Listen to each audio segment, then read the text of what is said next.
This is Menkari Australia. Breaking news.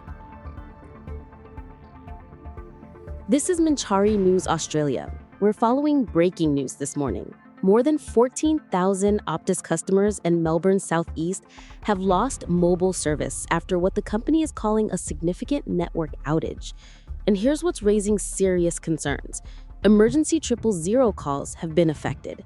The outage hit the Frankston and Mornington Peninsula areas early this morning, November 26th, leaving thousands without the ability to contact emergency services through their mobile network. According to Optus, the outage was caused by an aerial fibre break. Approximately 14,096 services have been impacted. The company confirmed on its website that affected customers can only reach emergency services if they're within coverage of another mobile network or able to call via Wi-Fi. But here's where the story gets more complicated. Optus spokesperson Jane McNamara told ABC Radio Melbourne around 11 a.m. that the telco believes no 000 calls were actually disrupted. She said technicians have been on site since early this morning investigating. McNamara revealed something unexpected. We have photo evidence, very clear, that there has been a cut made. We know copper has been removed from the pit, and we have contacted Victoria Police. So what started as a technical failure is now potentially a criminal investigation. The issue is expected to be fixed by around 1 p.m. today. To put this in perspective, this is the latest in a series of Optus outages that have shaken public confidence in Australia's second largest telco. Just 2 months ago, in September, a network upgrade led to a technical failure that had devastating consequences. That outage impacted 000 calls and has been linked to 4 deaths as people were unable to get through to emergency services. That September incident sparked a Senate inquiry that's still ongoing.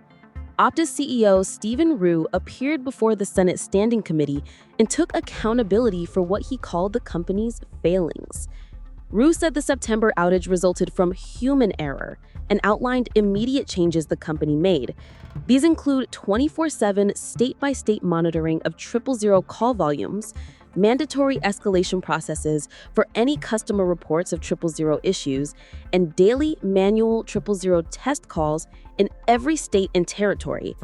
Those new safeguards were supposed to prevent exactly this kind of situation. For residents in Frankston and the Mornington Peninsula, this outage means more than just inconvenience. It's about safety and trust. If McNamara's statement about potential copper theft is accurate, it raises questions about infrastructure security. Critical telecommunications equipment being targeted and removed is a serious vulnerability.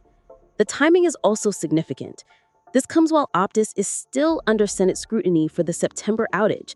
The company has been working to rebuild public trust, and another incident affecting emergency services, even if 000 calls weren't ultimately disrupted this time, damages that effort. Skynews.com.au has reached out to Optus for additional comment beyond McNamara's radio interview. Victoria Police has not yet released a statement about the alleged copper theft investigation. We're expecting service to be restored by early afternoon. Victoria Police will likely provide more details about their investigation into the suspected theft. And the bigger question, this incident will almost certainly come up in the ongoing Senate inquiry. Lawmakers will want to know whether Optus's new safeguards worked and why infrastructure remains vulnerable to this kind of disruption.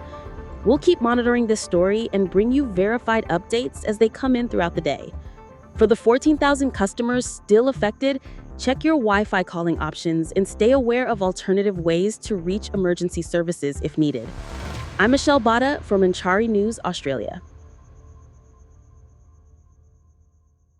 You've been listening to Flashwire, powered by RedMenkari.com, where facts still matter and stories still mean something.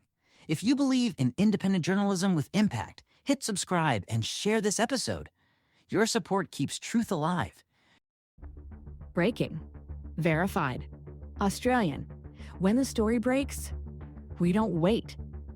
We verify, explain, and bring you the facts straight from the source. Now, Optus has clearly failed here. Optus have failed to put safety first. Company Optus and its parent company Singtel offer commercial. Discussions based as friends and trusting. And part of our discussions, informally as well as the whole formally, world came has together, been to be honest. So many countries that you wouldn't have even thought of it, they came together. The world has come together.